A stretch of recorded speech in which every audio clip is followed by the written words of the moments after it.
માતાજી મિત્રો, તો જો આપણે આજ બ્લોગની શરૂઆત ક્યાંથી કરી?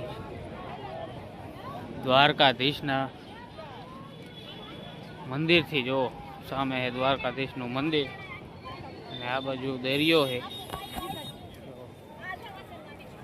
આપણે આવેલા જઈએ મંદિર બાજુ. હવે બ્લોગ બનાવી. આજે રસ્તાનો નહોતો બનાવ્યો, મેં સીધા દ્વારકા જઈને બનાવશું. રીમઝીમ વરસાદ ચાલુ છે. નજારો છે એક નંબર. તો રીમઝીમ વરસાદ ચાલુ છે દ્વારકામાં. નજારો છે એક નંબર કહેવાય ને. બાકી જો ગોમતી ઘાટનો કંઈક નજારો આવો છે. 10 વાગ્યા છે. જો મોજા બાકી આવે જોરદાર. હવે અહીંથી આપણે નીકળવાનું છે. ઘાટનો કઈ વ્યૂ છે બાકી. જો આ બાજુ મંદિર છે અને આ વ્યૂ જોવો તમે. દરિયો ગાંડો દૂર થયો. જો હાલે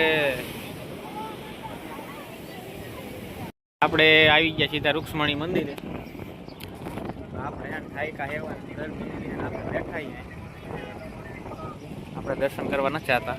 દર્શન કરી લેજો તમે. મોગલમાની જન્મભૂમિ ભીમરાણા મંદિર. અહીંથી સીધા જ આપણે બેટમાં જવાનું હોય. બસ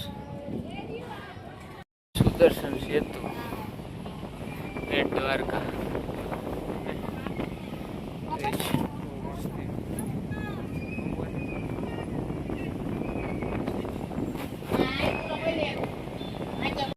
સારો બપોર છે. સુદર્શન વાતાવરણ એટલું ઠંડુ છે ને અહીંયા વાત ચાલો.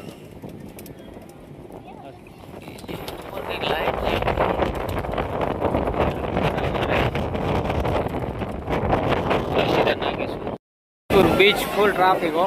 જો અહીંયા નજર પહોંચે અહીંયા પબ્લિક છે. પાણી એટલું ચોખ્ખું નહીં, પહેલા ચોખ્ખું હતું એટલું.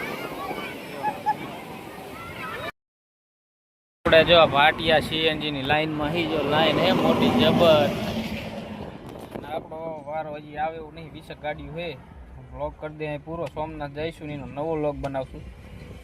બરાબર, બાકી મળશું.